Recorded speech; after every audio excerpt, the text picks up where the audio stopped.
बिस्मिल्लाहिर्रहमानिर्रहीम। नाम दव नसल्ली अला रसूलिल करीम। अस्सलामु अलैकुम वरहमतुल्लाहि वबरकातुहू। DGISI जनरल फैज़ हमीद साहब गुज़श्ता दिनों काबुल तशरीफ़ ले गए। आपका ये दौरा खुफिया नहीं था, बल्कि आपको तालिबान क़यादत की तरफ से दावत दी गई थी। और ज़ाहिर है कि इस मौके पर कि जब तालिबान अहम फैसले करने को जा रहे हैं, तो इन हालात के अंदर DGISI के साथ तबादला ख्याल करना ज़रूरी था और मुनासिब भी था। ताहम जैसी ये खबर आई तो भारत, जो हमारा पड़ोसी मुल्क है, वहाँ के दानिशवरों ने, मीडिया एंकर्स ने और सियासी व दफाई तजिया निगारों ने मन घड़त बेबुनियाद इल्ज़ामात की एक तकरार शुरू कर दी और वावेला मचा दिया कि DGISI ने काबुल का दौरा क्यों किया। मुख्तलिफ़ किस्म के बेतुके तबसरे शुरू किए गए। लिहाजा हमने ये ज़रूरी समझा कि एक पड़ोसी होने के नाते से, चूँकि पड़ोसी तब्दील नहीं किए जा सकते, लिहाजा पड़ोसियों की रहनुमाई करना या पड़ोसियों की गलतियों को दुरुस्त करना भी एक अच्छे पड़ोसी का काम है और उसका फ़र्ज़ है। लिहाजा मैंने एक आम पाकिस्तानी शहरी की हैसियत से ये ज़रूरी समझा कि अपने पड़ोसी भारतीयों को बाज़ ऐसे हालात से आगाह कर दूं कि जो शायद उनके इल्म में नहीं है या उन्हें वो जानबूझ के नज़रअंदाज कर रहे हैं। इस हवाले से मैं अपने पड़ोसियों को ये बताना चाहूँगा कि आपका अफ़गानिस्तान से क्या ताल्लुक़ बनता है, आपका तारीख़ी, तहज़ीबी और जोग्राफियाई लिहाज से क्या कोई ताल्लुक़ है अफ़गानिस्तान से या नहीं है। इस हवाले से मैं पहले 2 तारीख़ी वाक़यात बयान करूँगा और उसके बाद चंद ज़मीनी हक़ाइक़ भारतीय दोस्तों के सामने रखूँगा ताकि वो उसका जायज़ा लें और अपनी हो सके तो अपनी गलतियों की इस्लाह करें। सुल्तान महमूद गज़नवी सदियों पहले अफ़गानिस्तान का एक बादशाह था, जो तारीख़ इस्लाम का भी एक नामवर सिपहसालार था। उसने हिंदुस्तान पर 17 हमले किए। आखिरी हमले में जब वो सोमनाथ पहुंचा तो वहाँ पर राजों और महाराजों की बहुत बड़ी फ़ौज मौजूद थी। घमसान की जंग हुई और बिल आखिर सुल्तान महमूद अंदर दाखिल होने में कामयाब हो गया। और जब वो मरकज़ी हाल में पहुंचा मंदिर के, तो वहाँ मौजूद पंडितों ने और महाराजों ने सुल्तान महमूद गज़नवी के पाँव पकड़े और कहा कि आप को जितनी दौलत चाहिए वो ले लें और मज़ीद जो चीज़ चाहिए वो ले लें, लेकिन खुदारा इस बुत को न गिराएं, इसे नुकसान न पहुँचाए। लेकिन सुल्तान महमूद गज़नवी ने वहाँ पर एक तारीख़ी अल्फाज कहे कि मैं बुत शिकन हूँ, बुत फरोश नहीं। और ये कहकर आपने गुर्ज़ उस बुत के सीने पर मारा और वो बुत पाश पाश होकर ज़मीन बोस हो गया। उसके बाद सुल्तान महमूद उस मंदिर का जो दरवाज़ा था उसे ऊँटों के पीछे बांध कर घसीट कर वहाँ गज़नी ले आया और एक अरसे तक वहाँ पड़ा रहा। बाद में वज़ीर आज़म इंदिरा गांधी साहब बने, अफ़गान हुकूमत से दरख्वास्त की और वो दरवाज़ा वापस मंगवाया। इसके बाद अब एक नज़दीक का वाक़या है कि अमीरुल मोमिनीन मुल्ला उमर साहब के ज़माने में जब तालिबान की हुकूमत थी अफ़गानिस्तान पर, तो उन्हें मालूम हुआ कि काबुल से बहुत दूर पहाड़ों के अंदर बुत तराशे गए हैं, तारीख़ी तौर पर बहुत पुराने, और उनका वजूद है वहाँ पर। तो तालिबान वहाँ पर गए और उन बुतों को तोड़ने की पहले कोशिश की, मगर वो चूँकि पहाड़ों में तराशे गए थे जिनका टूटना मुश्किल था, लिहाजा तोपें लेकर गए और इनके जाने से पहले दुनिया के अंदर बड़ा यानी कि शोर मचा कि ये तारीख़ी तहज़ीबी तौर पर ये है वो है, इसको रोका जाए। और ख़ास तौर पर जापान ने बड़ी माली इमदाद देने का ऐलान किया, पेशकश की, लेकिन तालिबान ने उन्हें मुस्तरद किया और तालिबान ने वही अल्फाज दोहराए जो सदियों पहले सुल्तान महमूद गज़नवी ने फरमाए थे कि हम बुत शिक यानी बुत फरोश नहीं। और तोपे ले जाकर उन पहाड़ पर वो जो बुत थे जो तराशे गए थे उन्हें तोड़ दिया गया। ये तालिबान जो अपने अकीदे के साथ मुखलिस हैं और इस वक्त आलम इस्लाम के सबसे बेहतरीन मुसलमान हैं, उनके साथ आपके तल्लुकात तारीख़ी हवाले से या मजहबी हवाले से किस तरह रह चुके हैं, वो इन दो मिसालों से आप कुछ समझ गए होंगे। अब जहाँ तक ज़मीनी हक़ाइक़ की बात है, तो यहाँ पर भी मैं आपको बहुत नज़दीक की बात बताना चाहता हूँ कि जब दिसंबर 79 में सोवियत यूनियन ने अफ़गानिस्तान पर हमला किया और 10 साल तक अफ़गानिस्तान पर काबिज़ रहा, तो भारत ने क्या किया? भारत ने न सिर्फ इस कब्ज़े की हिमायत की, बल्कि सोवियत यूनियन की कठपुतली हुक्मरान बबर कारमल, नूर मोहम्मद तरकई, हफीजुल अमीन और डॉक्टर नजीबुल्लाह की हुकूमतों की मुकम्मल तौर पर तायद की। 10 साल तक अफ़गानिस्तान में खून रेजी होती रही, भारत इन कठपुतली हुक्मरानों के साथ रहा, दुनिया चीखती रही और पाकिस्तान के ISI और मिलिट्री इस्टेब्लिशमेंट ने और पाकिस्तान के अवाम ने अफ़गानिस्तान के अवाम की भरपूर हिमायत की और उसके बाद अल्हम्दुलिल्लाह सोवियत यूनियन मजबूर हो गया कि अफ़गानिस्तान से इनखला कर जाए। 14 अप्रैल 1988 को 1988 को जनेवा के अंदर जो मुआहदा तय पाया, उसके अंदर भारत को कोई किरदार नहीं था, बल्कि उसके अंदर पाकिस्तान की वज़ीर ख़ारजा जनाब ज़ैन नूरानी साहब के दस्तखत थे। और हमारी उस कोशिश से, पाकिस्तान के ISI की कोशिश से और मिलिट्री इस्टेब्लिशमेंट की कोशिश से जो इनखला हुआ सोवियत यूनियन का, उसका नतीजा आलमी सतह पर ये निकला कि पूरी दुनिया को अमन मिल गया। सोवियत यूनियन हमेशा के लिए तहलील हो गया, वस्ती एशिया की बहुत सी रियासतें आज़ाद हो गई, चेकोस्लोवाकिया, पोलैंड, हंगरी पर से कम्युनिस्टों का बालादस्ती ख़त्म हो गई और नेटो के मुकाबले में जो वार्सा पैक्ट का एक फ़ौजी मुआहदा था वो टूट गया, दीवार बर्लिन टूट गई और जर्मनी एक हो गया। और उसके बाद अमेरिका और रूस के दरमियान जो 70 साल कोल्ड वार थी वो भी ख़त्म हो गई। यानी इस जहाज अफ़गानिस्तान से, जिसके अंदर पाकिस्तान अपने अफ़गान भाइयों को साथ था, उसका नतीजा आलमी सतह पर दुनिया को अमन की सूरत में मिला। लेकिन इसमें भारत को कोई किरदार नहीं था, बल्कि भारत उन गासिबों के साथ था कि जो हमलावर थे अफ़गानिस्तान पर। तकरीबन 10, 11 या 12 साल बाद फिर अमेरिका आया, नेटो इत्तेहादियों के साथ आया और उसने फिर अफ़गानिस्तान पर हमला कर दिया। इस दौरान भी भारत वहाँ पहुँच गया और भारत ने हामिद करज़ई और अशरफ गनी की हुकूमत की हिमायत की, जो दोनों कठपुतली थे अमेरिका के। और नतीजा क्या निकला कि 20 साल तक अफ़गानिस्तान पर कारपेट बमबारी होती रही, अफ़गान वहाँ मरते रहे और भारत वहाँ पर बगलें बजाता रहा और तरक्याती कामों के हवाले से भारत कहता रहा कि मैं अफ़गानिस्तान के अंदर तरक्याती काम कर रहा हूँ।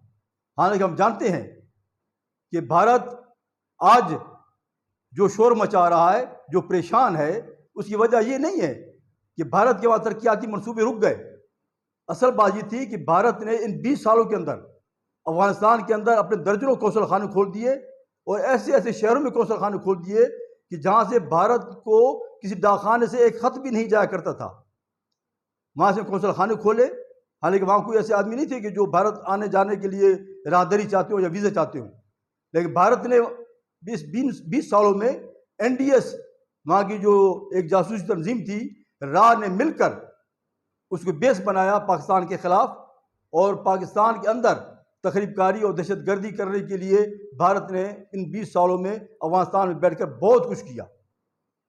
कराची के अंदर हालात ख़राब करने में, बलोचिस्तान के अंदर अलहदगी पसंदों को ट्रेनिंग को फंडिंग करने में, पंजाब के अंदर तखरीबकारी करने में, KPK के अंदर इस तरह के लोग तैयार करने में भारत ने बड़ा अहम किरदार अदा किया। और असल बात ये थी कि भारत ये समझता था कि अगर अफ़गानिस्तान से अमेरिका इनखला कर गया, नेटो इनखला कर गया, तो उसका नतीजा ये निकलेगा कि ये जहाज़ आगे चलकर मकबूजा कश्मीर से भारतीय फ़ौज को भी इनखला करने पर मजबूर कर देगा।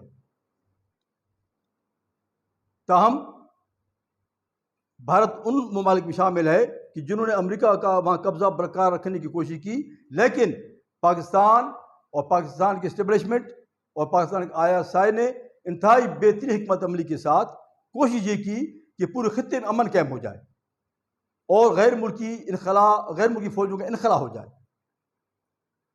पाकिस्तान ने इस दौरान बहुत कुर्बानी दी। पाकिस्तान ने नेटो अफवाज से भी ज़्यादा कुर्बानी दी 75,000 पाकिस्तानी इस इंसदादी दहशतगर्दी की जंग में मारे गए, जबकि भारत के 75 आदमी भी नहीं मारे गए। पाकिस्तान के 6,000 से ज़्यादा सिक्योरिटी फोर्सेस के जवान शहीद हुए, जबकि भारत का एक भी नहीं हुआ। पाकिस्तान ने अफगानिस्तान के बॉर्डर पर अपने खर्च से वहाँ पर बाढ़ लगाई, जिसमें करोड़ डॉलर खर्च हुए, जबकि भारत ने वहाँ से हम पर हमला करने की कई मरतबा कोशिश की और हमारे कई अफसर और जवान शहीद हुए। पाकिस्तान ने इन सारे सिलसिले के अंदर अमेरिका और नेटो को ये बावर कराने की कोशिश की कि बेहतर ये होगा आलमी अमन के लिए, खुद इनके मफाद में, कि अफगानिस्तान से इनखला कर दिया जाए। और दोहा मुज़ाकरात, जिस तरह से कि जिनेवा मुज़ाकरात सोवियत यूनियन की फौजों को इनखला करने का सबब बने, इस तरह से दोहा मुज़ाकरात के अंदर भी पाकिस्तान का अहम किरदार था। तालिबान को इन मुज़ाकरात की राज़ी करने की जो कोशिश थी, आज उसका खुद अमेरिका भी एतराफ़ करता है। और उसके बाद फिर क्या हुआ कि ये एक बहुत बड़ी मिसाल है, बल्कि नामुमकिनात में से है, कि हमला आवर अफवाज का जिस तरह से इनखला हुआ है अफगानिस्तान से, उसके अंदर पाकिस्तान का ISI का बहुत बड़ा किरदार है कि पुरअमन इनखला हुआ। हमने पुरअमन इनखला कराने की कोशिश की है। यदि ऐसा नहीं हुआ कि पाकिस्तान ने कोई ऐसा रास्ता अख्तियार किया हो जिससे तशद्दुद बड़ा हो, बल्कि पाकिस्तान ने तो ये रास्ता अख्तियार किया कि तशद्दुद ना हो, और फौजों का इनखलाब भी हो गया, और उसके बाद वहाँ खाना जंगी भी नहीं हुई। और आप देखें कि पाकिस्तान के इस्टेब्लिशमेंट ने और इमरान खान साहब की हुकूमत ने किस कदर फराख दिली का और बसीरत का मुजाहरा किया कि इनखलाब कराने में तमाम आज वो यूरोपीय ममालिक, बरतानिया, अमेरिका, सब हमारे शुक्रगुजार हैं, इसलिए कि हमारा एक बड़ा मुस्बत किरदार था। हमने वहाँ से न सिर्फ वहाँ के गैर मुल्की फ़ौजों को इनखलाब कराने में मदद दी कि वो बाहिफाजत वहाँ से निकल जाए, बल्कि वहाँ जो गैर मुल्की सफारतकार थे उनको निकालने में भी हमने बड़ी मदद की। हमने उनके शहरियों को भी निकालने में बड़ी मदद की, हालांकि खुद भारतीय शहरी भी वहाँ मौजूद थे। उनकी हिफाजत के लिए भी हमने बड़ा यानी ये कहा कि उन्हें भी कोई नुकसान न पहुँचे। और आपने खुद देखा, आप मीडिया ने देखा कि सब लोग इस्लामाबाद के एयरपोर्ट से गुजर कर गए, और आज सब हमारे थैंक्सफुल हैं, सब शुक्रगुजार हैं। पड़ोस में चीन है, रूस है, यूरोपीय ममालिक, सब पाकिस्तान के शुक्रगुजार हैं। तालिबान भी इस तरह से शुक्रगुजार है। और पाकिस्तान ने किसी पर कोई एहसान नहीं किया, बल्कि पाकिस्तान ने ये दावा साबित किया कि पाकिस्तान के इस्टेब्लिशमेंट, पाकिस्तान की ISI, पाकिस्तान की हुकूमत, पाकिस्तान के अवाम सब अमन के दाई हैं और सब अमन के लिए संजीदा हैं। और हमसे जहाँ भी मुमकिन हुआ हमने अमन के लिए कोशिश की, अमन के लिए जद्दोजहद की, अमन के लिए ताउन किया। लेकिन वाहिद मुल्क भारत है हमारा पड़ोसी कि उसने हमारा शुक्रिया अदा नहीं किया। हालांकि गैर मुल्की फ़ौजों का इस खित्ते से इनखला कर जाना इस पूरे खित्ते के तमाम ममालिक को इससे फ़ायदा पहुँचा है, जिनमें खुद भारत भी शामिल है। हम तो यही चाहते हैं कि हर मुल्क तरक्की करे अपने वसाइल से, और हर मुल्क की सलामती और खुद मुख्तारी बरकरार रहे। असल बात यह है कि भारत DGISI जनरल फैज़ हमीद साहब के ख़िलाफ़ जो प्रोपेगेंडा कर रहा है, या ISI के खिलाफ जो प्रोपेगेंडा कर रहा है, उसकी असल वजह यह है कि भारत ने पाकिस्तान को दिल से तस्लीम नहीं किया, और भारत अपने पड़ोसियों के साथ अच्छा सलूक उसका नहीं है। भारत के तोसी पसंदाना अज़ाइम हैं। भारत मकबूजा कश्मीर पर गासिब है, काबिज है। भारत यहाँ से अफगानिस्तान निकल गया। भारत के इस खित्ते में चौधराहट ख़त्म हो गई, और अब भारत को खतरा यह है कि कल कला मकबूजा कश्मीर भी आज़ाद हो जाएगा। अब इसके अंदर DGISI साहब का जो रोल है, सीधी बात है कि खित्ते के अमन के लिए DGISI जो रोल अदा कर रहे हैं वो रोल अदा करेंगे, वो होता रहेगा। अब जो कुछ हुआ है पूरे खित्ते को, पूरी दुनिया को इसे अमन मिला है, हर कोई अपने घर लौट कर गया, हर एक अमरीकी अवाम खुश हो गए, बरतानी के अवाम खुश हो गए, पाकिस्तान के लोग खुश हो गए, खुद अफगान अवाम खुश हो गए। तो हमारा ये मुस्बत रोल है, इसको आप कैसे कह सकते हैं, इस पर कैसे शक्कू शुबहात कर सकते हैं? और फिर दूसरा ये कि अफगानिस्तान हमारा मुल्क है, अफगानिस्तान हमारा दूसरा वतन है और अफगानों का पाकिस्तान दूसरा वतन है। हमने तो अफगानों के लिए क्या कुछ किया, ये कोई एहसान नहीं है, ये हमारा फर्ज भी शामिल है। लेकिन भारत ने क्या किया? 40 साल से 40 लाख अफगान महाजर पाकिस्तान की मेज़बानी में मौजूद हैं।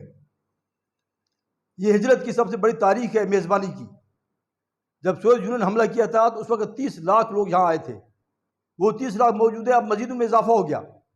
अब 40 साल से तकरीबन 40 लाख लोग पाकिस्तान की सरजमीन पर अफगान महाजर मौजूद है और पाकिस्तान बड़ी फराखदिली के साथ इनकी मेज़बानी कर रहा है।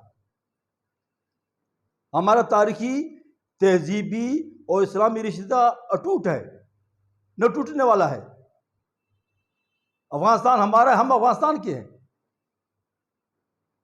हमारी सरहद मिलती है आपस में, दोनों तरफ से दोस्तियां हैं, रिश्तेदारियां हैं। हम एक दूसरे के दुख और दर्द में शरीक हैं। अफगानिस्तान का गम हमारा गम है, हमारी खुशी उसकी खुशी है, उसकी खुशी हमारी खुशी है। लेकिन भारत इन मामलों में शरीक नहीं है। भारत का इस मामले में अफगानिस्तान से कोई ताल्लुक नहीं है। अफगानिस्तान के भारत के अंदर इतनी मफादात हो सकते हैं कि उसके ड्राई फ्रूट की मार्केट हो सकती है, बाकी तो अफगानिस्तान का भारत से कोई लेना देना नहीं है। क्योंकि अफगानिस्तान पर जब भी मुश्किल वक्त आया, भारत उनके साथ खड़ा था कि जो मुश्किल वक्त लाने वाले थे। भारत ने हमेशा उनका साथ दिया जो उस पर हमलावर थे। तो मेरा कहना ये है अपने भारतीय दोस्तों को, भारतीय तजिया निगारों को, भारतीय एंकर्स को, कि आप हमारे मफाद में न सोचें, आप अपने मफाद में सोचें और इंसाफ की बात करें और ऐसी पॉलिसी तरतीब दें कि जिससे आपको खित्ते के अमन को फ़ायदा पहुंचे। ISI पाकिस्तान की माया नाज एजेंसी नहीं है सिर्फ, बल्कि ये दुनिया के अंदर एक तस्लीम शुदा एजेंसी है जिसने आलमी सतह पर अमन के लिए गिरां कदर खदमात अंजाम दी हैं। और आपको उस वक्त से डरना चाहिए कि DG ISI जनरल फैज़ अमीर साहब तो अब सिर्फ काबुल की सड़कों पर चहलकदमी करते हुए नजर आया और आप इतना शोर मचा रहे हैं। मुमकिन है अल्लाह पाक ऐसा करेगा और बहुत जल्द करेगा जब DG ISI आपको श्रीनगर के चौक पर भी चहलकदमी करते हुए नजर आएगा। उम्मीद है आप मेरी बात अच्छी तरह समझ गए होंगे। बहुत बहुत शुक्रिया। अल्लाह हाफ़िज़।